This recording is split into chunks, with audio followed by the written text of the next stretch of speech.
What's up, Competitive Edge listeners? Welcome to another episode. Today, I have an awesome selfie or self-interview where it's just me and you talking about a topic that I think that will be valuable and interesting. And today's topic is a breakdown of a pretty awesome event that I recently went to.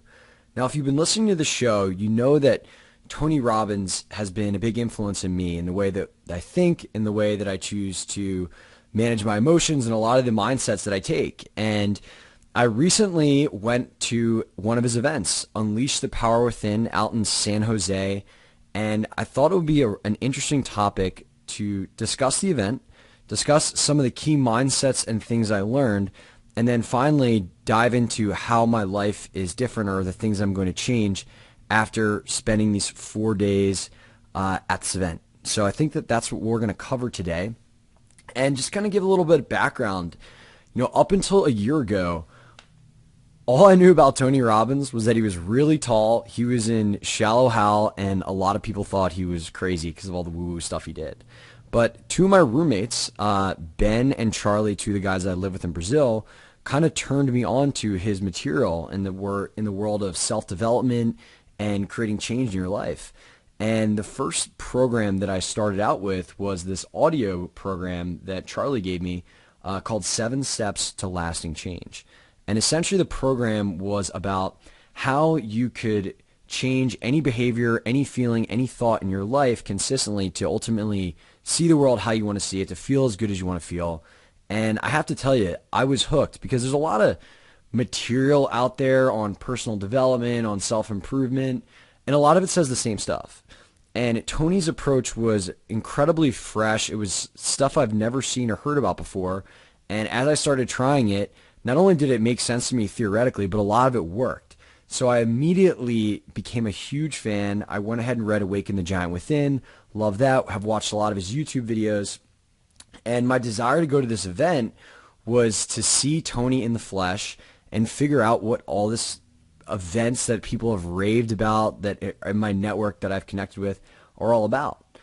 So I wanted to go out to San Jose to do that. And I also just kind of give you guys personal insight into my life right now. I'm kind of trying to lock in on what my next venture is going to be. So I've been fortunate enough, I'm back in the States now. I just moved into my new place in San Diego, and I've been fortunate enough to create a very comfortable lifestyle business that's pretty passive at this point that allows me to comfortably live the lifestyle I want to live. And now I want to focus on something bigger and a product that is not my information. So I wanted to really go to Tony to kind of get my mind right, make sure that I have the right frameworks and ideas to pursue this next venture, which is going to be a big, big thing in my life. So those are really my intentions going into the event. And I think it's important for anything like this to go in and set intentions. And I actually went with 7 of my friends. And before we went into the event, we all decided to set intentions in terms of what we were looking to get out of it, and so that we were really focused on seeing the opportunities and having the right context to really process the information so that we could apply it into our lives. Because I think a lot of times if you go into an event and you don't really have any intention, you're not taking full advantage of making sure that you're processing all of the information, all the inputs into your mind in a way that's going to allow you to think about how you could use all this stuff and channel it towards a specific thing. So before I dive into some of the key mindsets and takeaways that I had and how that is going to change my life, I first want to talk a little bit about the event logistics, because a lot of people might have heard about Unleash the Power Within, and they don't really have a clear picture in their mind of exactly what to expect or what it is. So I wanted to paint that picture for everyone listening. So it was held at the San Jose Convention Center, and 5,600 people showed up to the event from 50 different countries. It was truly amazing, and there was everybody from little kids there to people in their mid-20s like myself to older people from all walks of life. Melissa Etheridge, the singer, was there. There were some startup CEOs there. And then there were, conversely, there was people that looked like they were on hard times there as well. So it was a very, very diverse crowd, and there was a ton of translators. And it was truly extraordinary that all these people came from all over the world to see Tony. And, one of the things that was cool was that I didn't really know what to expect. Like, 4 days sitting in a convention center sounded horrible, but from the moment the event started, it was lights, energy, loud music, dancing, moving around, having a blast. There were times I literally felt like I was at a nightclub. And really the driving force of all that energy beyond the external stuff that I just described was Tony Robbins. This guy has more energy and fire than anyone I have ever seen.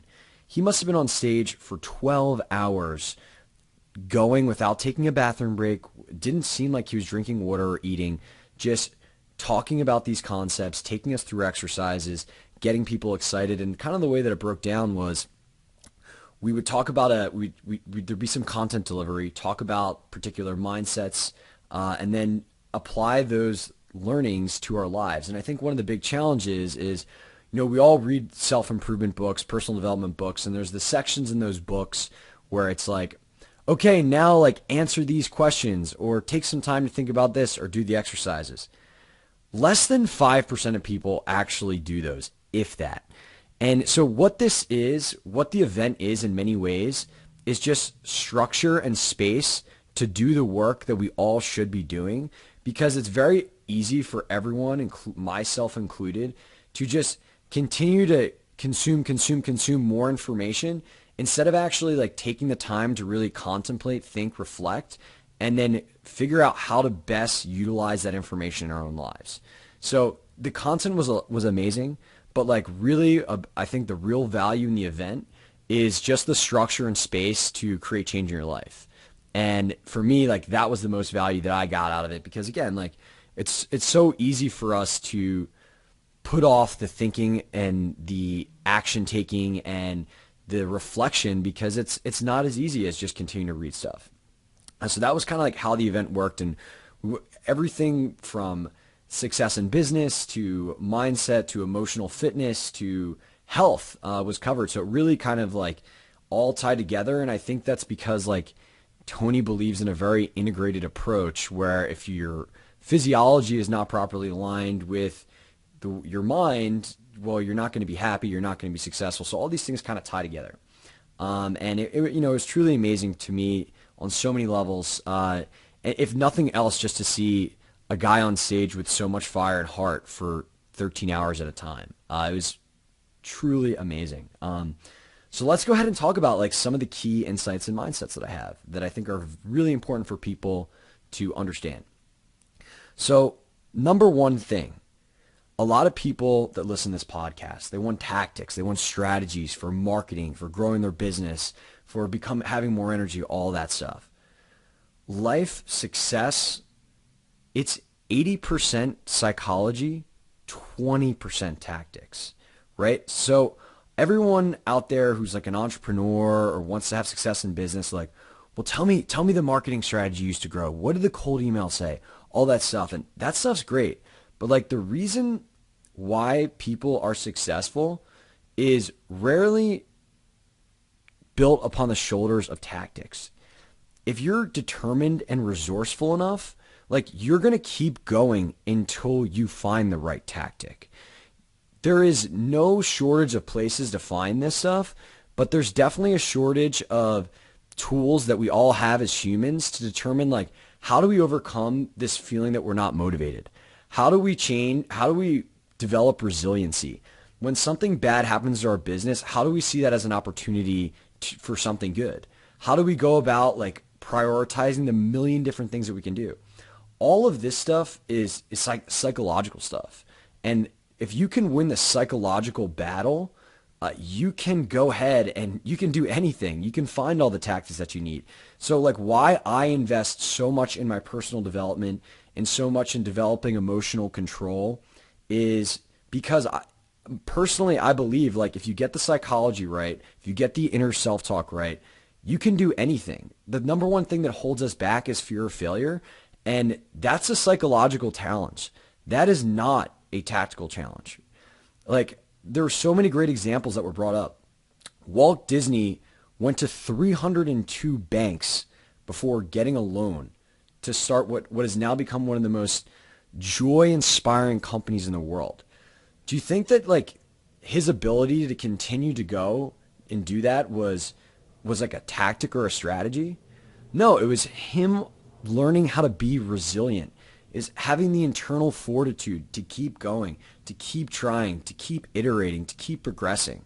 That is a psychological challenge. And there's just so many instances where I feel like people are like searching for like these bulletproof tactical solutions. And yeah, those certainly help. But like if you have your psychology and mindset right, then all that other stuff, like you'll eventually get there one way or another because you're going to climb above the wall, go under the wall, or build a damn door to get what you want. And that's the truth. So just something to keep in mind, like psychology, 80% of the battle in anything that you're trying to achieve. And by the way, like the quality of your life is not to determine like how successful your company is or how much money you have. It's determined by the emotions that you feel. And I guess this kind of segues into my number two big realization here. Like ultimately, like everybody just wants to be happy, and like they can achieve that happiness from like contributing to the world at a large scale, by having great people in their life, by building a family, by building a big business. But there's a lot of people out there that have achieved grand things that aren't happy. And you know, they don't have a good life because they don't feel good about themselves, about their time on this earth. And so there's a difference between achieving to be happy and happily achieving. And I think a lot of us, myself included, in my life, even to this day, still I'm working on this, go about trying to focus on the art of achievement. And that's really, really good. But there's just so much less of a focus on the art of fulfillment. And very rarely is there such a relationship between like our ability to solve problems and our happiness. It's really, there needs to be much more of a stress on learning how to be happy at all stages and happily achieve as we solve these problems, so that it just doesn't become a game. Life doesn't become a game of, okay, here's a problem, I'm going to go out and solve that. I'm happy for 5 minutes. Okay, now I got to go find another problem to solve. I won't be happy till I solve that. I won't be happy to solve that. And like there just is no arrival. So you need to develop strategies to manage your emotions and to constantly be in a state of empowered emotions. And I'm going to talk a little bit about how some of the tools that I learned to do that.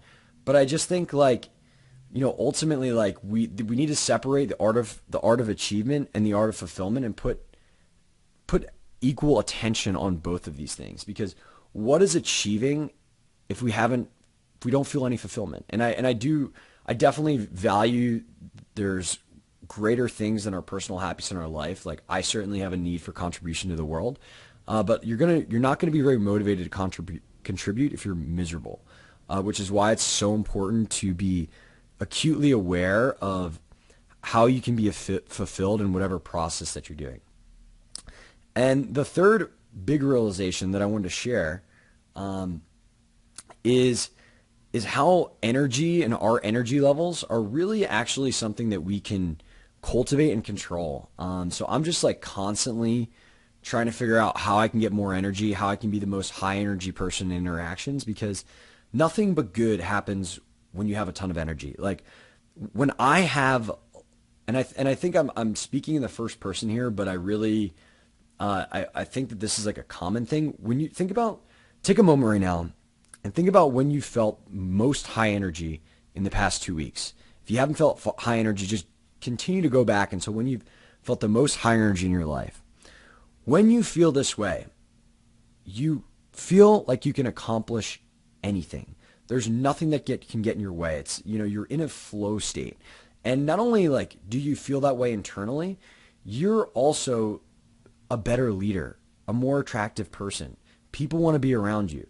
Like it's a very, I don't know if it's because it signals like vivaciousness, but when you are high energy, like good things happen. So I'm constantly trying to figure out how can I be more high energy? How can I be more high energy? And there's a lot of stuff that you can do with your physiology, you know, drinking water, working out, exercise, eating. I'm not going to cover that in this episode because we've talked about that in other episodes. But the big takeaway for me was that energy and the energy that we bring in interactions in our lives on a daily basis is very much like a muscle. It's like fitness, where you have to continue to put stress on that to build capacity So like think about like a bench press or a squat. You know, you put stress on your muscles, you put weight on the bar, and then you continue to do that and put more and more on so that the next time you lift, you can do more. And then you can do more. You're building a capacity to lift weight. And our energy is the same exact way. I find myself a lot of times like would be in interactions like I'm like not on right now, whatever. I'm just gonna like kind of sit here and conserve my energy. And like instead of being like, no, I'm going to force myself to be high energy, because the more that I use it and the more that I focus on being high energy, the stronger my capacity gets. So my goal is to be the most high energy dude in every situation at all times as much as I can in my life, given my sleep schedule and diet allow it, I need to intentionally be putting it under stress and be proactive about embodying a high energy state as much as I can. So that was like a really big realization for me. And just like, hey, listen, I have the choice whether I'm fully engaged in whatever I'm doing, and to a certain extent, granted, and I'm going to bring it like every single time to just build that capacity. And I think like another really cool thing that I liked too is that like the biggest energy hack is obsessive focus on something, is just really having your heart and mind in aligned with a particular mission. And like that's when you're going to derive like boundless, unlimited amounts of energy. And that's why like for me, I've just really tried to be super thoughtful on like what mission for this next venture to really lock in on, because I want it to be one where I can have unlimited amounts of energy to call upon because of an obsessive focus and care about a particular problem and situation in terms of how a company is structured that I care about. So those were like the big high level insights for me.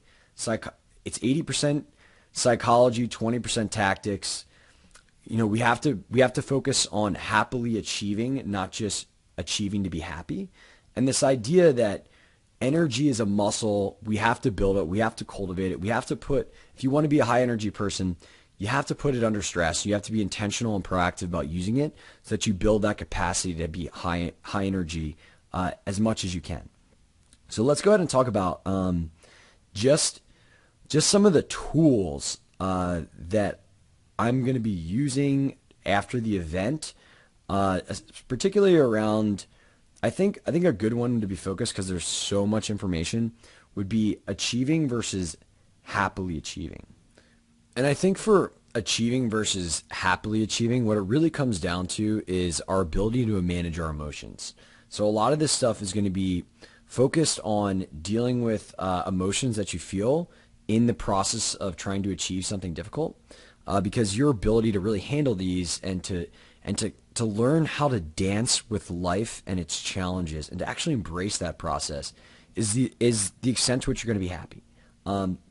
So number one, you need to trade expectation for gratefulness, right? So when we are unhappy, it is because there is a gap between what our lives are and what we expect, right? If I expect to be 26 years old, have $50 million, be dating Miss Universe, and have the coolest, most awesome friends in the world, and I don't have that, I'm going to be pretty darn unhappy, right? Because I'm not consistent with my vision of my life that I expect to have. And I definitely want to make sure that everybody listening right now knows that you can still have high expectations for yourself that motivate you and push you to achieve and be happy, right? So when you have a big gap between reality and your expectations for your reality, that's like really the root of unhappiness. And what we need to learn how to do is to take all these like expectations and like look at our lives and instead focus on like what we can be grateful for, right? So every single day, a very simple practice that I do to make sure that I'm constantly focused on like gratefulness and how awesome my life is two things. One, I do a guided meditation where I take time, 2 to 3 minutes, to just focus on like everything that I'm grateful for in the last 24 hours and about my life in large. And these are not like, usually it starts off, I'm grateful for my parents, Mom, I know you listen to this. Yep, you're the first one I mentioned. But it can be things like, I'm so grateful for this cup of coffee I know that I'm going to have after this. It doesn't have to be like in crazy things. I'm so grateful that I have a place to sleep every night and a warm bed. I think like a very big trap that a lot of us fall into is we think about like relative success instead of global success, or like global gifts that we have. So like I look at my friend who's like got this, awesome company and all these things, like, man, I'm not successful. But in reality, like my life is actually awesome. Like I live a charmed life as somebody that was born in the United States, that had a great upbringing and all of these things, that's healthy. We need to like take a step back and make sure that like one of the big steps in being grateful is just like looking at your life in terms of like a global scale and a true like objective scale versus like relative, because that's like really where a lot of people can get really stuck and ultimately have trouble being grateful for their lives. So I do the meditation, then I actually do a journal too, where I write down 3 things I'm grateful for and 3 reasons why yesterday was awesome. Both of these things make me feel good about my life, and ultimately they make me focus on appreciation instead of expectation. So let's talk about some other emotions. One of the common, and ultimately like what all of emotional fitness and management comes down to is we're going to still get negative emotions, right? Anytime we do anything hard, we're going to experience challenges, and there's still going to be emotions attached to those challenges and those moments of uncertainty or fear or whatever it is. But your ability to be successful and to be happy just comes down to like how you react, right? And whether you have the tools to get yourself out of those situations. Because when we feel stuck, when we feel like we cannot get out of a non-empowering state, is when we are unhappy. So the focus should be, and this is like the 80% psychological, is to be developing a toolkit that allows you to extract yourself from these states that are not empowering as fast as possible. So I'm going to just go ahead and give you a few tools that I have to take myself out of less than ideal states when I'm striving to achieve something. First is feeling stressed. I feel stressed a lot, but the good news is I know how to get myself out of those situations a lot. And there's a couple things that I do.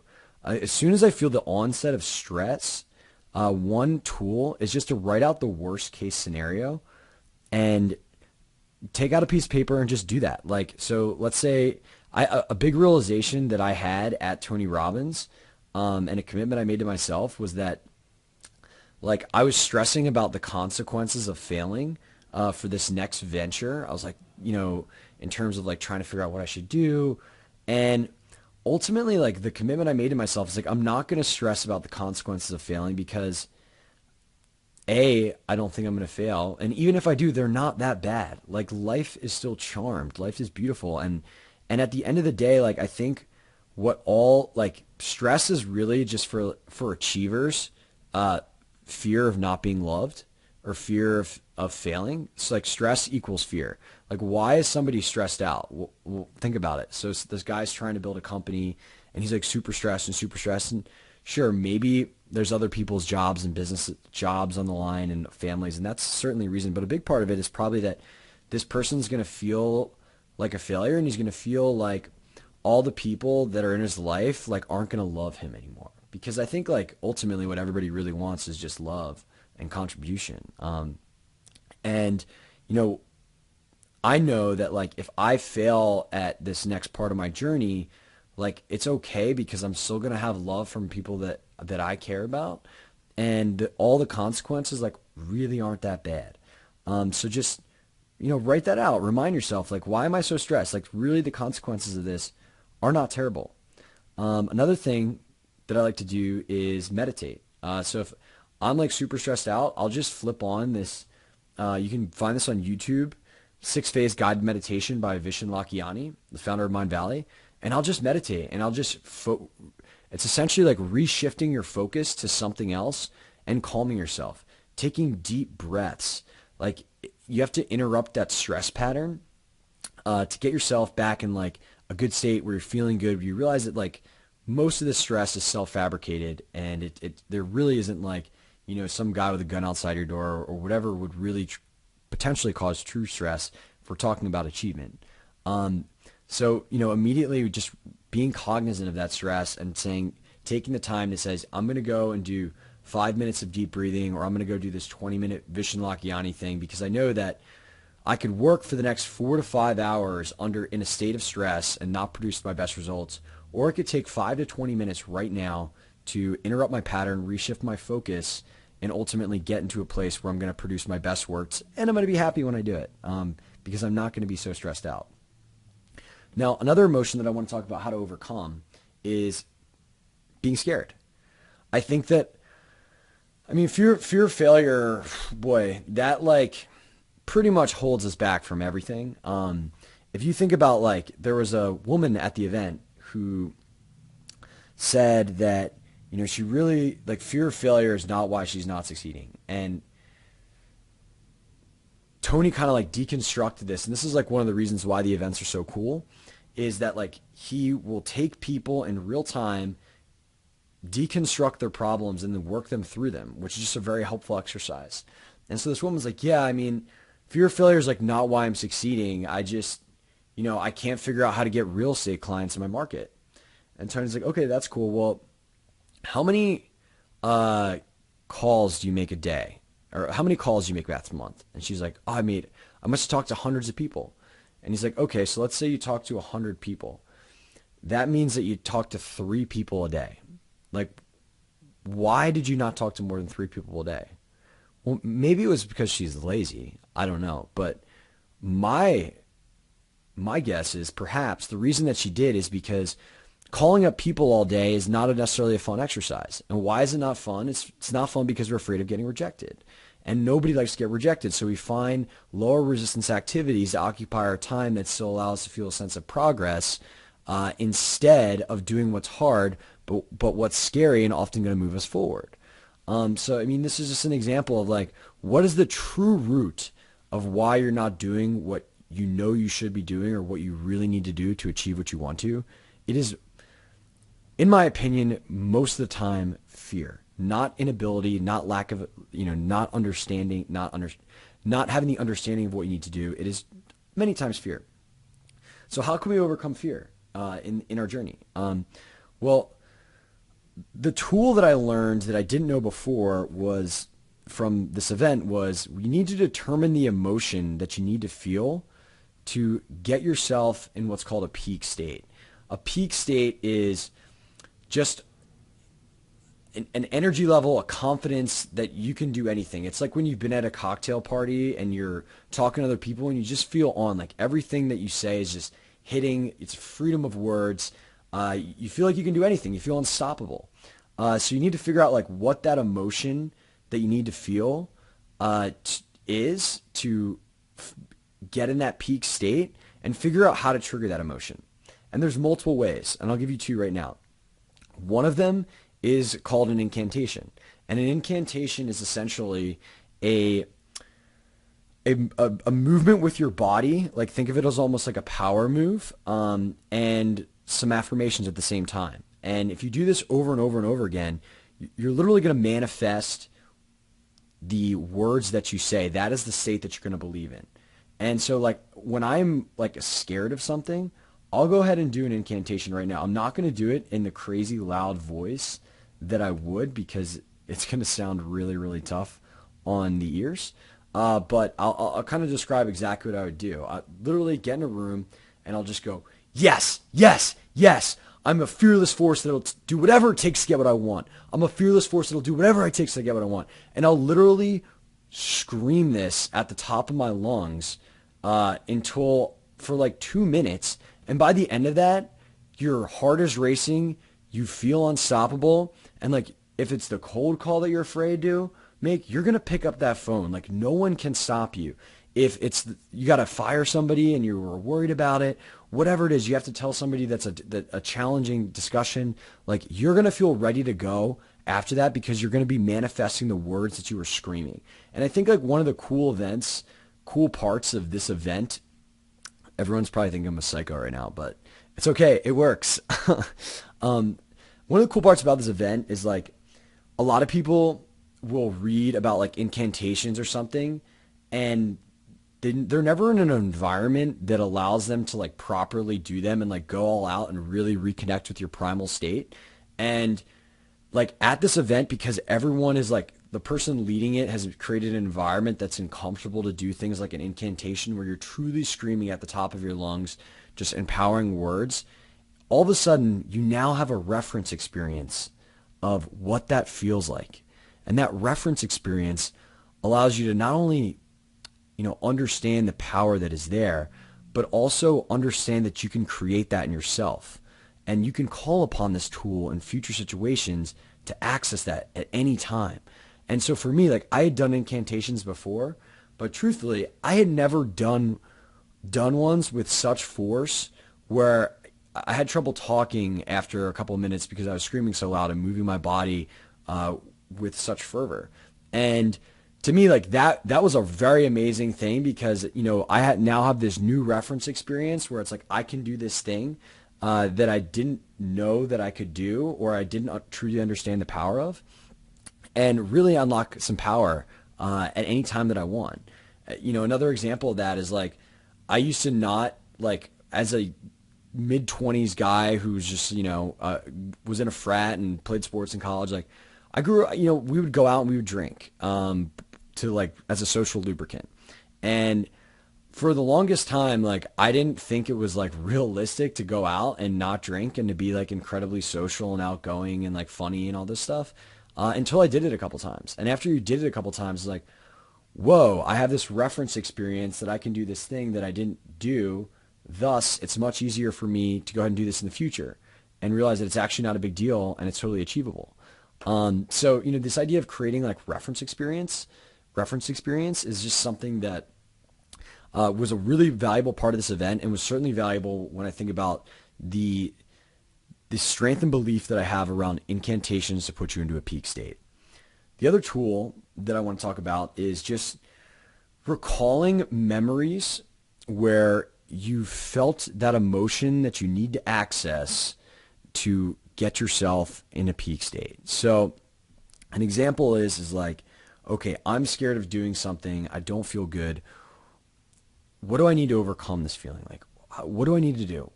I need to access a memory or a point in time or a reference experience when I truly felt like I could do anything, or I felt like I was unstoppable, or I felt like I was on top of the world and that I had achieved something that I never thought was possible.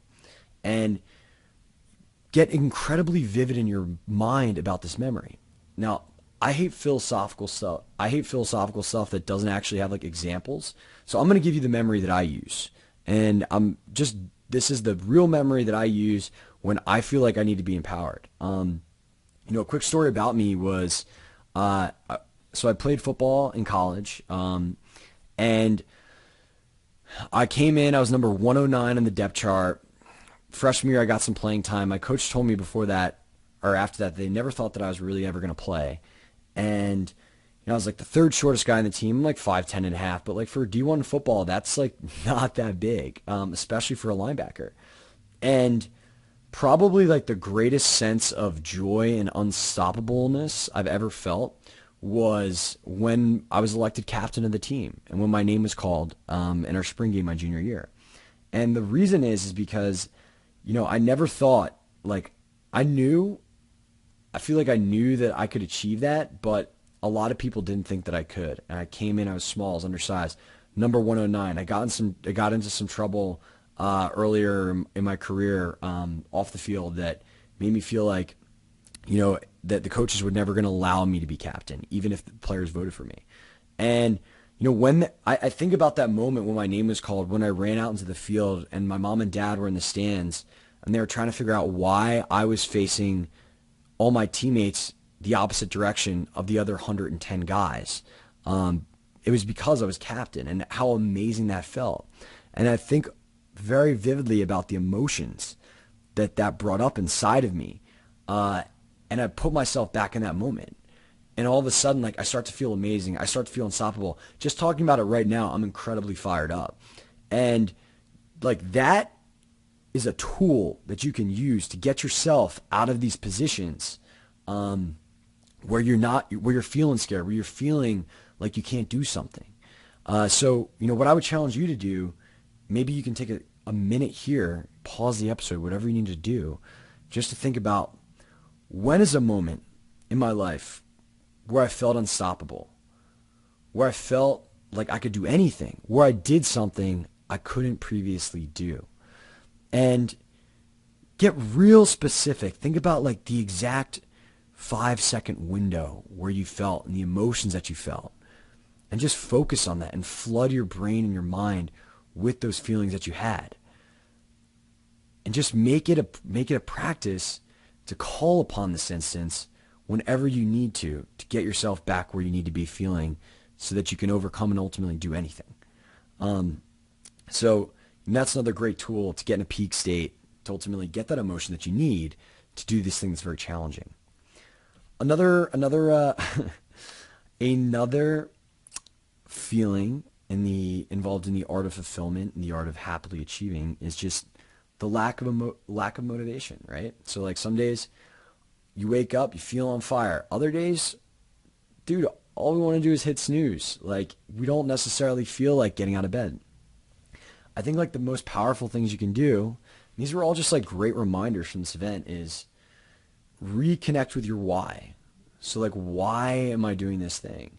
And perhaps you're not doing it for a good reason, and maybe you should reevaluate that. But like, every single time you don't have that motivation, like, take out a piece of paper and write out, why am I doing this? Like, why am I working really hard? Why am I solving problems? Why am I, is it because you want to create the ideal life for your family and nobody else determines their future but you?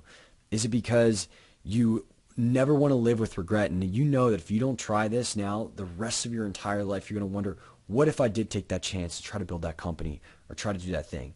Is it because you don't feel good about yourself, and you have felt good about yourself before, and you want to do whatever it takes to get back in that place where you feel good about your body, feel good about your health, feel proud of the person that you are on the inside and outside? Whatever it is, like, reconnect with that why when you're not motivated. I have points in the gym where I'm like doing an exercise, and I do go to the gym for the primary reason is for health and longevity, but let's be real, like, a lot of it is for aesthetics too, right? Like, I want to look good. I want to feel good in my bathing suit. I want to feel proud of my body. And when you're in those moments of like, let's say you're trying to do 10th reps and you're on rep 9 and you're like, man, I want to give up. This is hard. Like, I will visualize the perfect body that I want to reconnect with my why, so that I can do the things that are hard, because otherwise I don't necessarily know why I'm doing them. And that's what pushes you through those moments where you might be having lack of motivation. So reconnect with your why. Another thing I really like just generally is like this idea of like stories of persistence. So, when I hear things like Walt Disney did 302 different attempts to get a loan before ultimately securing what would be the very nascent stages of money for creating his company, or even people like Tim Ferriss, who like went to however many publishers, like 27 before he got his first book deal. Like, those stories of persistence are incredibly motivating to me. And I actually want to create potentially a book of one every single day for the whole year, even a segment on the show called Extraordinary Lengths, where people went to extraordinary lengths of persistence to ultimately get what they wanted. But for me, like, just like accessing these stories is super powerful for motivation, to me at least, because there are people out there that have felt just like you did, but went ahead and pushed back and, built the door through the wall to get it done. And that to me is super empowering. And the last one I want to talk about, and I guess we could really talk about two here because I think they're both important. They're not necessarily due to happily achieving, but they are due to this just general idea that, we can change how we feel instantly, thus our ability to accomplish things. So one powerful thing you can do is create a persona for you, like an alter ego that embodies certain traits. And you can call this, my friend Ben calls it like calling the dogs. Like, you can call that dog when you need him, and ultimately like completely shift how you feel. And this is like a lot of NLP stuff, but for me, like the people that I look up to in movies, in just like people that I like imagine myself in former lives are always these like war heroes. So like guys like William Wallace, Russell Crowe in Gladiator. Like I love the idea. Who knows? I love the idea that in a former life, like I was a warrior that would do whatever it takes for my cause, my country, my people, and ultimately, if that meant like sacrifice of my own body to ultimately push my cause further, I would do it. Like I would do whatever it takes to get it done. And so like for me, like I have all these like mental tableaus of these people that I look up to, and I created a character for myself that embodies like that spirit. And the character, the name that I use is Brock Savage. And so like, you know, this is a Brock Savage is like the type of man that like does whatever he needs to get the job done. He's incredibly resilient. He's incredibly fearless. Will do whatever it takes. Like, you know, I have images of like running. There's an amazing scene in the movie Troy where the boats land and like all those other soldiers are like still in their boats, and then Brad Pitt's character Achilles runs out in front of everyone, in front of like thousands of warriors throwing spears at them. They're completely fearless, running into like ahead of everyone else, running directly into enemy fire. And like that is the type of character that Brock Savage is. And so like when I feel like I'm scared or I need to, you know, I'm lazy or whatever it is, like I'll just like call that character. I'll just be like, Brock Savage, like what would you do? Like, come on. And I'll just get myself into this like alter ego that I've identified, that I've created this persona. And I have to tell you, it really does change the way you feel. And it gets me to do things that I wouldn't normally do. And, you know, a lot of times, like, this may sound crazy, it may sound woo-woo, but it works for me, which is why I'm telling you. So, like, I challenge you, like, people listening to this, like, think about your favorite movie. Think about the main character in the movie. Think about what they embody. Think about the characteristics. Think about how they behave. Now, think about the situations where if you were able to embody those characteristics in your life, you know, how much power you could have, how much resiliency that you could have, how you could do anything. And give that character a name and attach your identity to that, and basically remind yourself when you need to of this character, of this name that you've given, to ultimately like get yourself out of whatever disempowering state you are and get yourself into that state of that character. And this has been something I've been doing for a while, and it's awesome. So I highly recommend it. And then, you know, the last thing I wanted to touch upon here is just the how to get yourself to do things you don't want to do. And the best way to do that is to figure out how you can get leverage on yourself. And for me, like, the number one thing that drives my behavior is consistency with my identity. So I think that I am a certain type of person that does a certain type of things. If I say these things, if I say I'm going to do something, I do something because I value integrity over everything.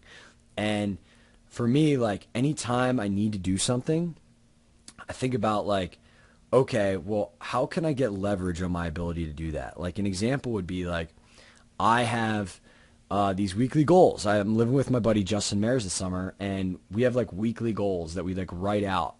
And I say that like I'm the type of guy that like does the things that he says he's gonna do. And I've now told Justin that I'm gonna do these things. And if I don't do them, I'm ultimately like not gonna be an integrous dude who's accountable to the things that he says he's gonna do. So that's like an example of me getting leverage on myself because I want to maintain consistency with my identity as an integrous guy.